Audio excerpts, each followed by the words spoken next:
Welcome back to another exciting episode here on Solving the People Puzzle. I am so excited, Lerato, to have you here in studio with me. Welcome. How are you? All good. Thank you, Francois. It really feels full circle to be part of this conversation, simply because some of the leaders and the mentors that I have in my life have been part of these conversations. So really excited to be here. Well, then it's amazing to welcome you into the fraternity of guests, part of the Solving the People Puzzle. You know, I must say on that point, it's been incredible reaching out to human capital leaders such as yourself and just always getting a yes. I believe it's part of HR really understanding the power of our voice and the impact that we can have. Absolutely. I couldn't agree more. I think sharing is caring. Yes. And that's why we do what we do. It's just to enable others, but to also enable ourselves within the profession. So before we get into the topic of the day, I'd love for you to introduce yourself. Sure. Like you said, my name is Lerato Morathi. I currently work for Alex Forbes as head of human capital. Quite a well-rounded, experience on the people front. Started in the learning and development space. And that really enabled me and gave me exposure in terms of just unpacking and understanding the full value chain from an HR perspective. And that enabled me to, pivot into the HR front and purely focusing on quite a few things. One being enabling people in their careers, but also enabling organizations from a strategic perspective in terms of how they leverage the workforce that they have. Amazing. Enabling people, I love that. Platforms like this and roles that we are in and roles that you are in give you that opportunity to enable people. And I guess if you go to the why of studying HR and human resource and org psychology, that sits at the heart of it, right? Is being that enabler. But it's not always that easy. True. That is absolutely true. But I always say I'm guided by, my own experiences. I always say somebody has enabled me in my career. And every door that's been opened for me, there's been that one person that has believed in me. And so I'm always guided by that. And I always take inspiration from those engagements and those conversations that I've had with leaders that have enabled me. Yes. Being the leader that enables, but also allowing to be enabled is what I'm hearing you say. We both come from the Northwest University. What a beautiful city and town to have studied. Absolutely. And I always say the beauty about Northwest University is just the fact that they've created this family amongst its alumni, and I always value that. I'm still going there to guest lecture, and I always appreciate the engagements in terms of sharing, with some of the individuals that are currently part of the program. But also having the opportunity to go back and learn a bit from the institution, which I really appreciate. I believe there's a big disconnect at times between what people study and the lived experience in the world of work, and bringing back people with experience who are in the world of work now is always such great perspective for young individuals, really getting to understand what I might be doing, what I think I'm going to do versus what I am doing, etc. So no, fantastic. Well done on going back and doing that. I know it's quite a drive. I've done it myself, 2.5 hours up, 2.5 hours down, but you come back with a sense of deep appreciation in your heart for where you come from and then looking back at the journey that you've been on. And you've been on quite a journey. Head of Human Capital now at Alex Forbes. How's the first couple of months been? Had to hit the ground running. Yeah. I think it's been quite the busy time for the business. But what I appreciate is even during that time, they were very intentional in terms of how they were going to narrate my experience in those first couple of months. So I think that's the beauty of doing what we do, is that you walk in as the expert. So yes, I'm learning the culture and I'm learning the business. Yeah. But I also have the opportunity to influence and to make an impact at the same time, because they are looking at you for direction on the people front. And so it really does give me the opportunity to be able to still learn the business, but also be able to make an impact at the same time. Yeah. It's interesting. It's like a chef walking into a restaurant, eating the food where he's going to be the chef. That's true. Yeah? You spoke about curating the experience of the onboarding. Now, you and I spoke about our topic for the day. We're going to be speaking about employer branding, EVP, and one of the first things that always comes to mind for me in this specific conversation around this topic is the lived experience of individuals in relation to how the organization wants to portray the brand. Now, let me go have a crack at it.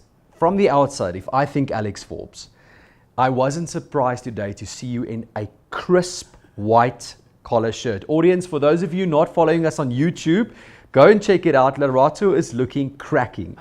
And that resonated with my subconscious thinking of Alex Forbes. Even though I know that your logo has changed, it's not Alexander anymore, it's Alex, yes. Right? And it's a bit more quirky, funky. Sure. Is that on purpose? Yes, quite deliberate in terms of how they've positioned the brand and shortening the Alexander to Alex. It really is about attracting, the young and fresh talent into the business. Whilst I'm wearing a crisp white shirt, I'm also wearing jeans. And sneakers. So I think it really speaks to where we are as a brand and what we're trying to position. Formal and the informal.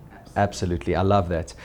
Tell me, when you think about branding and organizations wanting to portray something, it's obviously part of an attraction strategy, right? Attraction and retention. What is your perspective in your career around positioning that as an attraction strategy? Understanding the audience, where to find them, what to say to them, how to make them feel. Sure. So for me, it really is about productizing your brand. And I see it no different from, an Apple brand, for example, where they might sell you a cell phone or a watch or a laptop. But in essence, you're not buying just the physical product, you're buying the experience. And so when you're looking at employer branding, that's essentially what you're looking at. You're looking at around how do you develop experiences and moments that matter. But the difference is that you are focusing inwards, especially when you have employer advocacy or you've got individuals that are brand ambassadors in your organization. It's about making sure that, internally those individuals are experiencing the culture, they're experiencing the employee value proposition, because at the end of the day, when they are articulating it, when they're having braais or when they're posting on LinkedIn or Facebook, it is a true lived experience. The same way they would, speak or give feedback about a product that they bought on TikTok or whatever. Yeah. So for me, that's really the powerful. I love how you phrase that productization of the experience. I, for example, can upgrade now, and I can't wait to pick up the new iPhone. But from the very beginning, how you open up the box, how they carefully consider the wrapping, where the cable goes. It's such a cool journey. And another brand that absolutely nails this for me is Red Bull. If you follow Red Bull online, you can hardly find a picture of an actual Red Bull can. They're selling this adventure, exhilarating, adrenaline lifestyle, which most people, I think, subconsciously resonate with and appreciate. It's that fun, the endorphins get released, there's this holiday, adventurous mode. And it's just, for me at least, a brand that I just want to be part of. And then I also happen to love drinking it. Yes.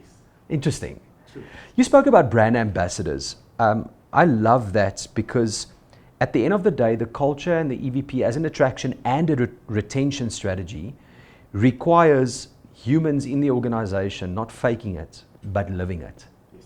Where do we find them? And then what, in your opinion, how do you leverage the brand ambassadors to exponentially get that message out there?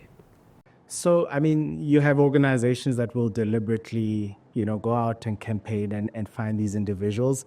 But I always say from an HR perspective, when you're close enough to your business, the people that eat, live, and breathe your brand.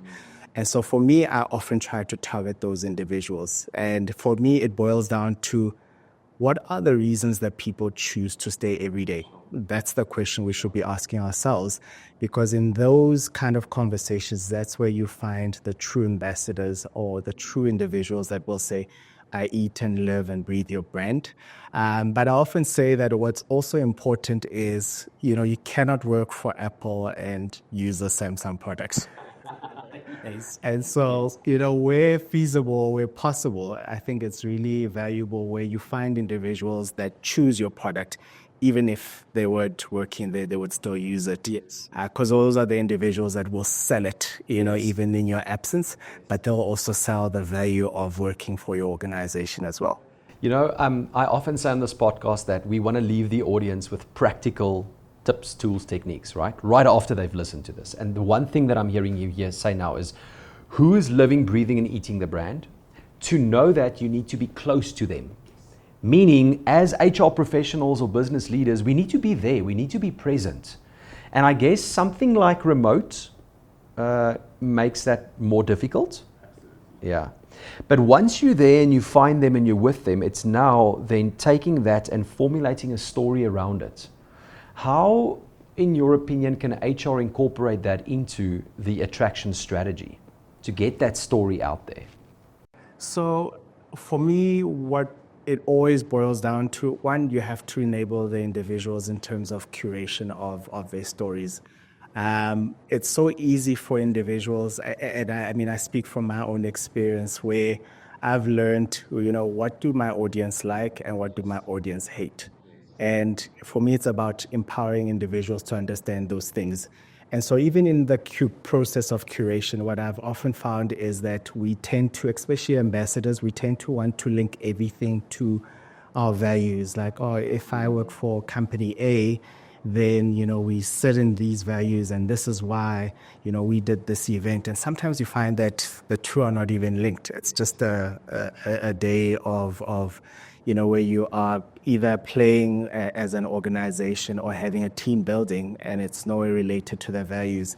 And so I found that, even when looking at, the things that I post, with the audience that I have, they kind of lean towards real and authentic experiences versus me curating that, hey, I had a team building and we live honesty and Hashtag integrity. Correct.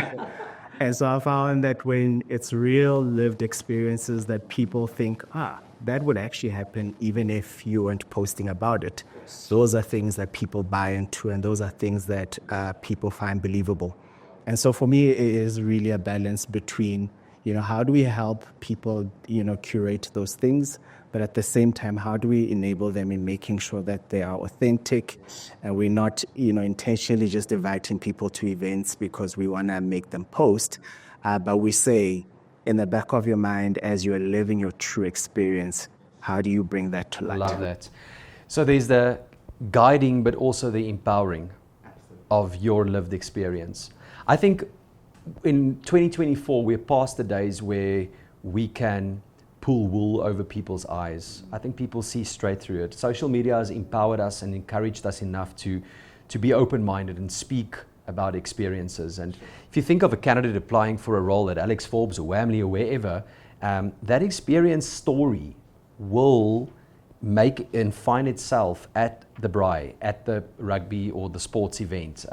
People talk, people share, people are not scared to go online, and it's extremely important for us as businesses to be cognizant of that and carefully then create a strategy around, for example, how do we attract and interview and hire and appoint and onboard individuals that allows for that authentic journey in a structured manner to run its course, but still portray what we as the designers of that system wanted to portray, right? Absolutely. And I think that's the most important, right? That we are always tapping into those experiences, but making sure that they're also still very much aligned to the culture and value of the organization. You can't fake it. It's going to be out in the open, and like you're saying, people have access to information. And sometimes you find that not everyone gets to experience your organization in a positive light. Hence, there always needs to be that balance between, the good, the bad, and all the other things that happen in an organization.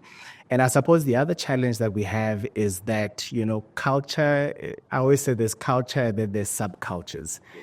So the area that I'm in, I might experience it differently to another person that's there, that's in a different area. But I think what the most important thing is that from an HR perspective, that we are understanding all these different subcultures and getting to understand that what is common amongst them, but also what are the differences and how do we either leverage or fix or try and intervene in certain spaces. I love the words fix, intervene, because for me, it then comes back to measurement, right? So have you experienced or are you looking to implement some sort of measurement around this conversation that you actually get back data that you can do something with?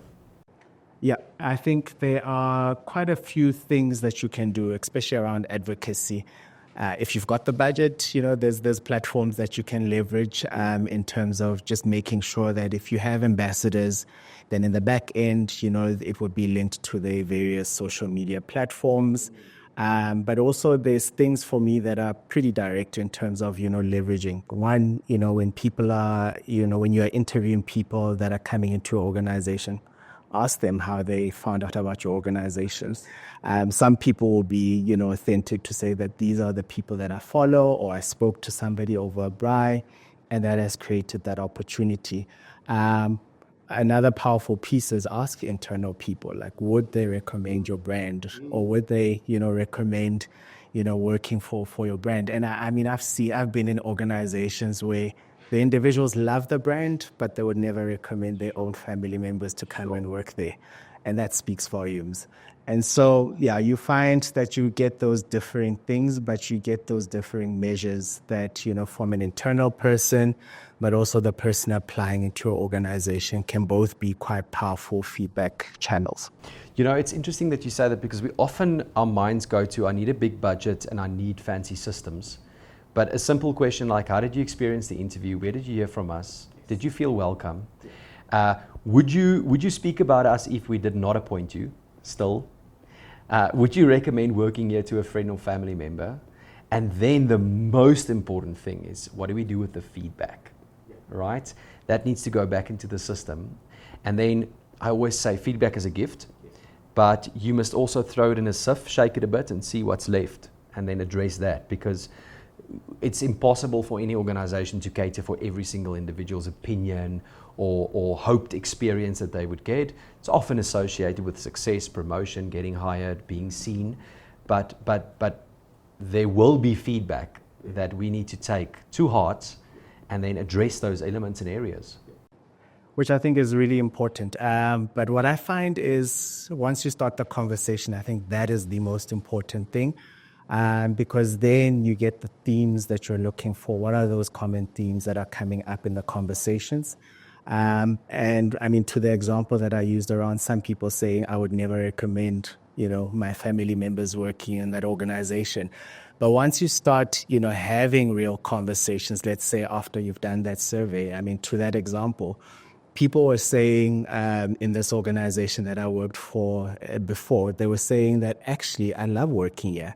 The only thing is, I don't think that people that I know would be able to cope with the pressure, And so you can almost start unpacking that and being able to say, it's not that people hate working here. It's just that they think that the pressure is very different to the type of people that, they hang out with. And so it sends a very different message. And so you can almost narrate and be able to understand that, these are the dynamics that are happening in my space. Do I need to fix them? Is the work pressure high? Do I need to be focusing on wellness and well-being in that perspective? Or am I happy that it's that high? Correct. That's how I want it. Correct, yeah, because then you'd be attracting those kind of individuals that can work in an agile environment, that can work under those pressures, and therefore you're attracting those kind of individuals that actually want to be part of that kind of culture. Exactly. I often also say that the moment someone makes a statement, the best appropriate response is often why. Tell me more. That's interesting, share more. And then go deeper, go deeper, go deeper. Don't assume the conditioning or the one-liner or your own perspective around what you think it means. But ask and get to the bottom of it. And then when you finally have the information, then go back and ask yourself, is this how I want it to be? The people that can influence it, right? Or is there a theme here that we actually think is either toxic or dangerous, or we want to address it? And I think people then start authentically following, trusting, and believing in you if they see the changes are made, right? I think it's often lip service. We will, and this is going to be the outcome of this survey or that project, and please participate. We're going to do something about it next year. Everything's still the same. And I think it's hard the bigger you get as an organization. The distance between Alex Forbes and Wamly as an example is hundreds. But you mentioned agile. Yeah. Making those bold moves to address those things, I think, can go a long way.